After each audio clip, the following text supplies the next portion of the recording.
उन्हाळ्याच्या दिवसात कोथिंबीर पीक तर करायचं, पण बियाणं कोणते सिलेक्ट करायला पाहिजे जेणेकरून उन्हाळ्याच्या दिवसामध्ये सुंदर सुगंध मार्केटमध्ये खरेदी केली जाणारी कोथिंबीर व्यापारी लोक आकर्षक होय आणि कमी जास्त तापमानामुळे आपली कोथिंबीर पिवळी पडू नये, उत्पन्न पण ज्यादा मिळावे. या अनुषंगाने सर्व माहिती उन्हाळी कोथिंबीरच्या हिशोबाने तुम्हाला या व्हिडिओच्या माध्यमातून देणार आहे. बियाणं, खत, फवारणी, मेहनत असेल, मशागत, पूर्व मशागत, नियोजन याची थोडक्यात माहिती आपल्याला कळवणार आहे. आपल्या व्हिडिओला तुम्ही नक्कीच लाईक, शेअर आणि सबस्क्राईब पण करण्यात यावे. मित्रांनो, उन्हाळ्याच्या दिवसामध्ये विचार जर केला आपण सहजासहजी 12 महिन्यापैकी मार्च, एप्रिल, मे किंवा जून या 3-4 महिन्यामध्ये बरेच शेतकरी कोथिंबीर पिकाचं नियोजन करत असतात. तर या महिन्यामध्ये शेतकऱ्यांना बऱ्यापैकी 12 महिन्यापैकी या 4 महिन्यामध्ये रेट मिळण्याचे चान्सेस जास्त असतात, जेणेकरून आपण 100% अपेक्षा धरू शकतात की किमान आपली कोथिंबीर 20-25 रुपये किलो पासून ते 50-60 रुपये किलो पर्यंत विक्री होण्याचे चान्सेस या 3-4 महिन्यामध्ये कोथिंबीर मध्ये असतात. तर अतिशय महत्वाचं आहे शेतकरी बांधवांनो, आता सध्याला बरेच शेतकऱ्यांचे हरभरा पीक, गहू पीक किंवा तुमचं तूर पीक वगैरे निघालेले आहे. तर पूर्व मशागतीमध्ये सर्वप्रथम आपल्याला जमिनीला पूर्ण रीतीने स्वच्छ करून घ्यावं लागत असते. रोटर मारणे किंवा फनवून घेणे, एक लेवल करून घेणं खूप महत्वाचं असतो. जमीन जेवढी आपण एक लेवल भुसभुशीत करणार आहे तेवढी जमीन करण्यात यावी.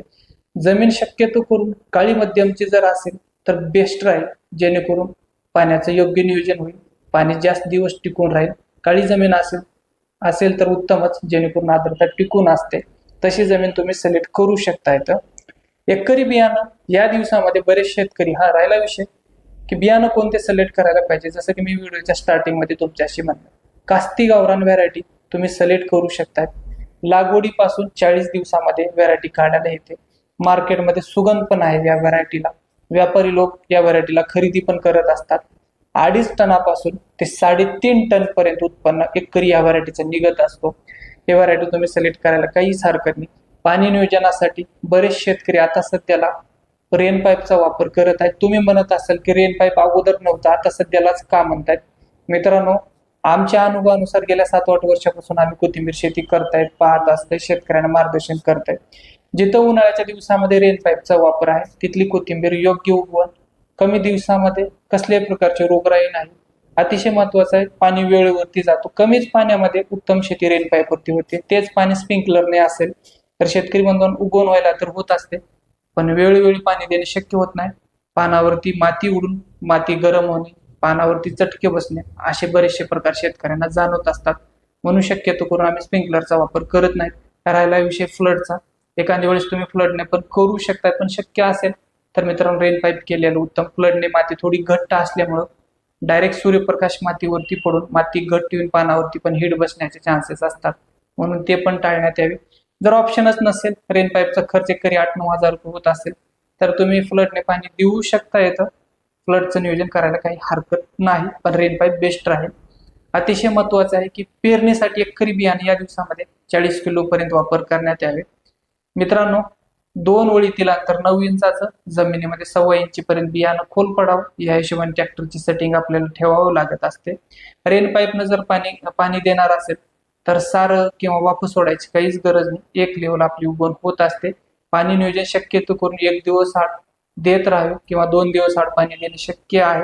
मिनिमम अर्धा-पाऊण तास आपल्याला पाणी देऊच लागत असतो. ते पण पाणी तुम्ही संध्याकाळी किंवा सकाळी 10-11च्या अगोदर देऊ शकता. शक्यतो करून पाणी उन्हाळ्यात टेम्परेचरमध्ये म्हणजे 12, 1, 2, 3च्या दरम्यान टाळण्यात यावे. भर उन्हात पाणी द्यायचं नाही आपल्याला. खत नियोजन मध्ये 24-24-0 एक बॅग एकरी वापर करण्यात यावे. अतिशय महत्वाचं आहे की या दिवसामध्ये बियाण्याला बीज प्रक्रिया करणे खूप महत्वाचं आहे. बीज प्रक्रियेमध्ये तुम्ही पीएचटी किंवा जर्मिनेटर दोन्हीपैकी कोणतेही एक लिक्विड तुम्ही वापर करू शकता. 40 किलो बियाण्याला 1 लिटर. अतिशय महत्वाचं, इथून पुढे रेट कसे असतात मित्रांनो, कोथिंबीरला रेट 20 रुपये किलो पासून ते 50-60 रुपये किलो पर्यंत राहण्याचे चान्सेस असतात. म्हणून तुम्ही कोथिंबीर पिकाचं उन्हाळ्याच्या दिवसामध्ये नियोजन करू शकतात. ज्या शेतकऱ्याकडे पाणी योग्य आहे ते शेतकरी कोथिंबीर शेती करायला काहीच हरकत नाही. मित्रांनो, आम्ही कोथिंबीर पिकाचं शेतकऱ्यांना मार्गदर्शन करत असतो. बियाणं, खत, पाणी, फवारणी वेळोवेळी आपण शेतकऱ्यांना सांगत असतो. तर आपल्या व्हिडिओला तुम्ही नक्कीच लाईक, शेअर आणि सबस्क्राईब पण करण्यात आले. तोपर्यंत आपल्या सर्वांचे खूप खूप धन्यवाद.